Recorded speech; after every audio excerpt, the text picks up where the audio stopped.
Assalamualaikum warahmatullahi ta'ala wabarakatuh. Alhamdulillahirabbil alamin wassalatu wassalamu ala sayyidina Muhammadin wa ala alihi wa sahbihi ajma'in, amma ba'du. Para hadirin rahimakumullah, santri Nagrak Channel yang saya hormati, mudah-mudahan kita senantiasa ada dalam lindungan Allah Subhanahu wa taala. Amin ya Allah ya rabbal alamin. Nah, pada kesempatan yang berbahagia ini saya akan mencoba menguraikan salah satu kata hikmah dari Al-Arif Billah Ibn Athaillah As-Sakandari dalam salah satu karyanya yang berjudul Al-Hikam Al-Athaiyah.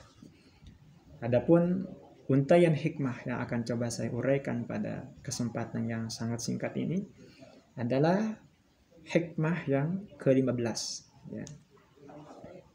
Di dalam hikmah yang ke-15 ini, Ibn Athaillah As-Sakandari rahimahullah mengatakan, mimma yadulluka ala wujudi qahrihi subhanahu an hajabaka anhu bima laysa bimawjudin ma'hu. Mimma, sebagian dari sesuatu. Jadi di sini ada min di mana ditabi'u, menunjukkan makna sebagian. Di sini sebagai majrur yang dibentuk dari mausul, isim mausul. Yadulluka, yang menunjukkan kepada engkau, Nah, di sini sebagai fi'il mudhari yang statusnya sebagai silah dari ma. Ala wujudi qahrihi, atas keberadaan sifat qahrnya Allah, maha memaksanya Allah Subhanahu wa taala. Apa? Fa'il daripada yaduluka adalah an hajabaka anhu, yaitu Allah menghijabnya Allah kepada engkau, anhu dari Allah, dengan apa? Bima, dengan sesuatu atau dengan makhluk, laisa, tidak ada makhluk tersebut, bimawjudin, itu yang ada, ma'hu, yang bersama Allah Subhanahu wa ta'ala. Nah, di dalam hikmah ini Ibnu Athaillah As-Sakandari mengatakan bahwa terhijabnya Allah Subhanahu wa ta'ala dari pandangan mata batin sebagian orang, bahkan mungkin kebanyakan orang, itu menunjukkan eksistensi Allah Subhanahu wa ta'ala sebagai zat yang memiliki sifat qahar, yang memiliki sifat memaksa. Jadi sifat qahar ini maksud dalam kategori sifat jalaliyahnya Allah. Jadi secara umum kalau kita kategorisasikan, sifat Allah itu terbagi ke dalam dua bagian. Pertama ada sifat yang sifatnya jalaliyah, jadi sifat yang menunjukkan Allah sebagai sosok yang maha kuasa, yang maha hebat, yang maha gagah. Sifat-sifat yang masuk kategori sifat jalaliyah, jadi antaranya sifat qahar di sini, sifat memaksa. Sifat yang lainnya seperti contoh sifat al-jabbar, mutakabbir, dan lain sebagainya. Yang kedua adalah sifat jamaliyah. Sifat jamaliyah adalah sifat yang menggambarkan Allah sebagai sosok yang maha indah. Sifat yang masuk kategori ini diantaranya sifat Rahman, sifat Rahim, sifat Karim, sifat Al-Afwu, maha mengampuni, maha pengasih, penyayang, dan lain sebagainya. Atau dalam bahasa lain, sifat Jadaliyah dikatakan sebagai sifat yang maskulin, sedangkan sifat Jamaliyah sifat yang feminim. Gitu. Nah, di sini terhijabnya seorang hamba dari memandang Allah, dari menyaksikan Allah, bermusyahadah kepada Allah. Nah, menyaksikan di sini dengan tanda kutip. Jadi bukan menyaksikan secara hissi, secara mata, kasat mata, tapi secara mata batin. Karena Allah Subhanahu wa ta'ala tidak akan bisa dipandang oleh kita di dunia ini dengan mata lahiriah kita. Jangankan kita kan, Nabi Musa alaihissalam ketika ingin memandang Allah Subhanahu wa ta'ala, maka beliau tidak bisa. Ketika Allah bertajalli dengan gunung, saat itu gunung pun hancur, sehingga Nabi Musa alaihissalam beliau berteriak kemudian pingsan. Jadi ya kita tidak bisa memandang secara langsung Allah Subhanahu wa taala di dunia.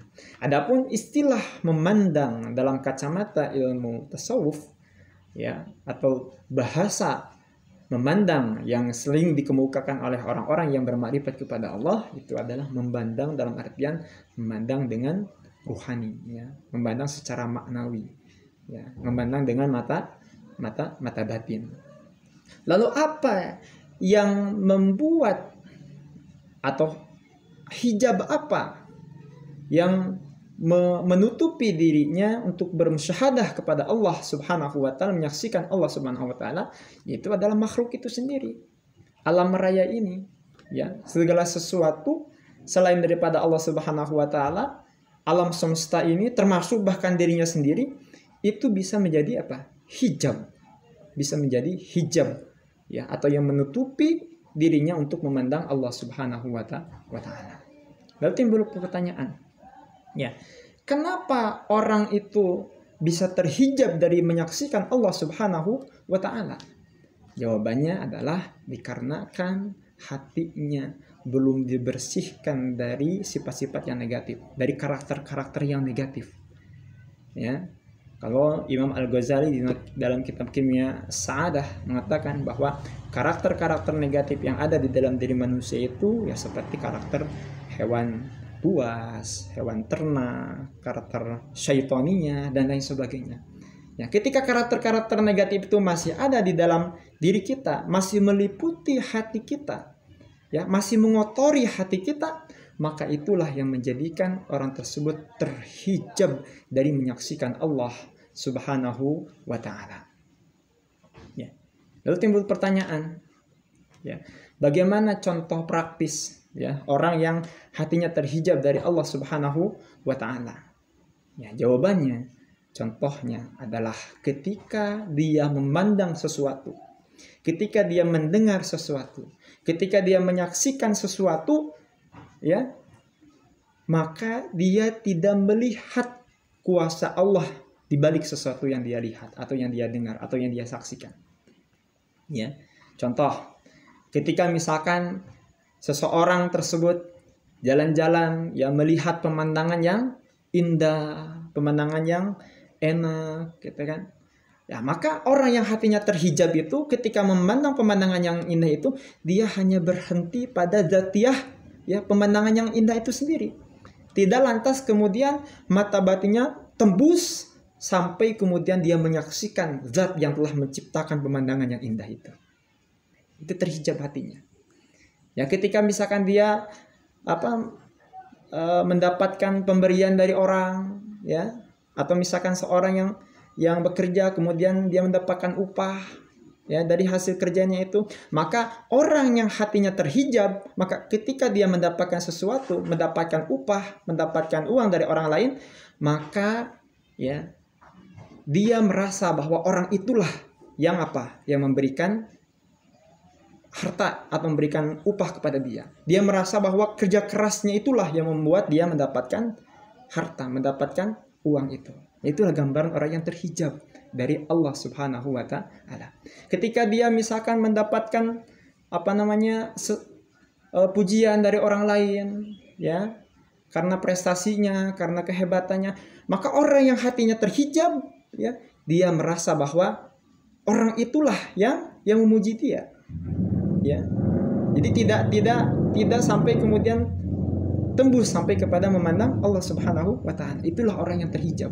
Ketika dia makan yang enak, maka dia hanya berhenti pada nikmat dzatiyah makannya itu sendiri, tidak sampai kemudian sadar kepada zat yang maha memberikan nikmat makanan itu. Nah, itulah orang yang terhijab.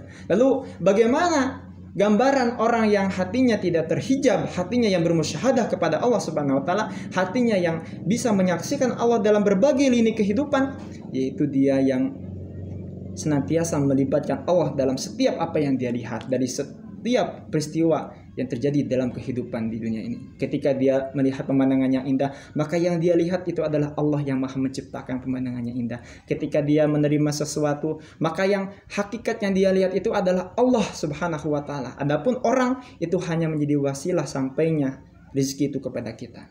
Makanya dalam kitab hikam lain dikatakan, ketika kamu mendapatkan sesuatu, maka jangan, atau ketika kamu menerima sesuatu dari orang lain, maka jangan kamu mengambil sesuatu itu sampai kamu yakin bahwa hakikatnya yang memberikan adalah Allah Subhanahu wa Ta'ala.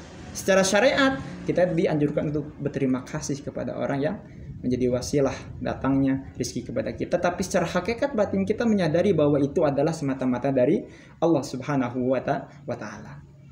Jadi seperti itu, orang yang bermusyahadah kepada Allah, maka dia bisa menyaksikan bagaimana kuasa Allah, bagaimana peran Allah Subhanahu wa Ta'ala di dalam setiap lini kehidupan. Oleh karena itulah kemudian salah seorang ulama besar mufassir Syekh Quraisy Shihab, beliau mengarang sebuah buku berjudul Tangan Tuhan Ada di Mana-mana. Maksudnya apa?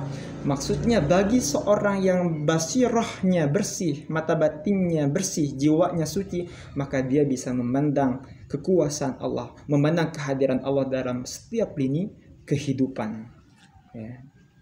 Nah, demikianlah hadirin rahimakumullah, santri Nagrak Channel yang saya hormati.